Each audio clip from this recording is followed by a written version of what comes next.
This is you, and these are negative thoughts. This is what happens when you constantly think negative thoughts. They are so pervasive, they eventually affect the way you feel, the way you behave, and eventually the way you show up in the world. Hi, my name is Ori and I'm so glad you're here. Welcome to my channel, welcome back to my channel if you're a returning subscriber. Today I want to share a few simple or relatively simple tips on how to deal with common negative thoughts that everyday people like you and me deal with on a regular. So yeah, stick with me and let's jump right in. So the first type of negative thought I want to talk about, I want us to combat or fight together, are the ones that come with personalized situations and personalized happenings around us, and these are pretty common, to be honest. You've probably experienced them at several points in your sojourn on this earth, and they can typically flow along the lines of, say you went to a party and you ran into this guy that you know or that you like, but he knows you. That's the point. But at the party, he just walks past you and doesn't say hi. You begin to think, oh, he doesn't like me.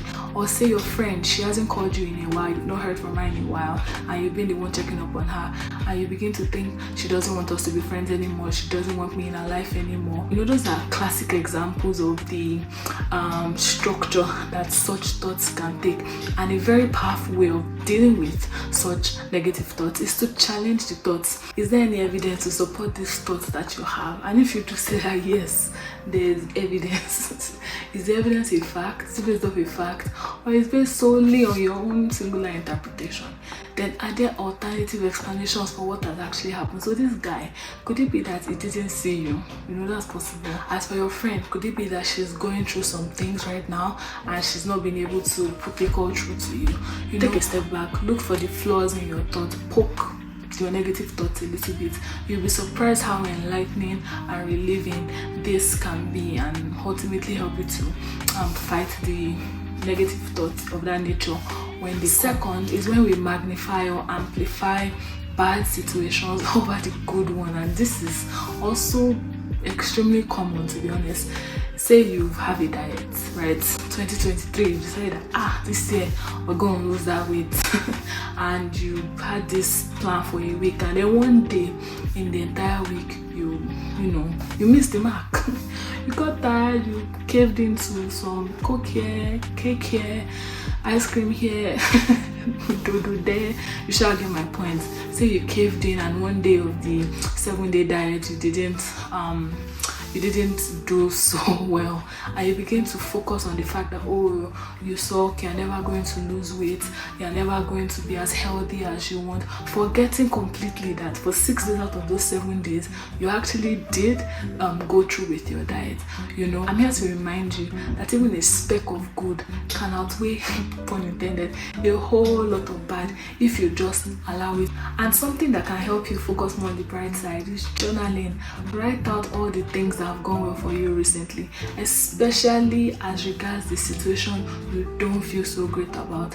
You slowly realize that things may not suck or be as bad as you think. The third type of negative thoughts I want to address in this video come from catastrophizing, and this one I want to address it to the people that normally say hope for the best, prepare for the worst.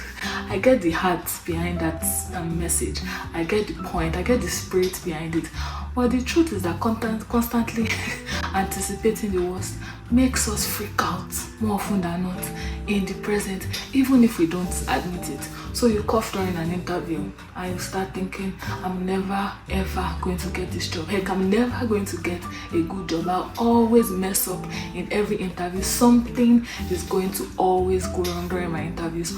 Or you had a bad breakup, or you've had a series of bad breakups, right? And you start thinking, I'm never going to find true love, I'm never going to have pure, healthy love. In those cases, you are already thinking about what the worst case scenario. So I want us to adjust our frame a little bit, shift our perspective a little bit. Okay, so you coughed during the interview, big whoop.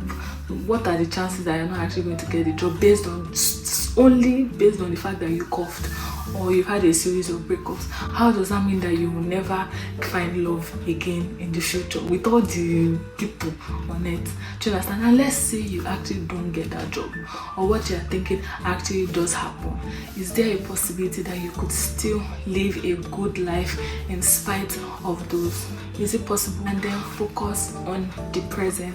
What can you learn from what just happened?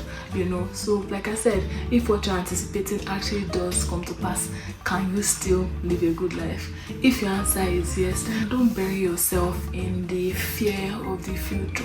Do you understand? Learn what you can from what has happened and keep it moving. Gaining victory over negative thoughts is not the easiest thing. I'm not going to act or pretend like it is, because it isn't, but it is truly possible. And I just want to add this bonus tip and encourage you listening to me, especially if you're a believer, you're a Christian. I want to encourage you to spend time reading your Bible, spend time with God, and also create biblical affirmations that you declare every day. These, you'll be surprised, this will go a long way into helping you reframe and renew your mind and ultimately fight and combat negative thoughts. You even get to a point where you just wake up one morning and realize, I don't think so negatively anymore. Thank you so much for sticking with me, for watching my video to this point. I hope it has helped you in some way. Please don't forget to give the video a thumbs up and to share with as many people as you believe will. Also drop a comment and subscribe if you haven't, and I'll see you in my next video. Bye.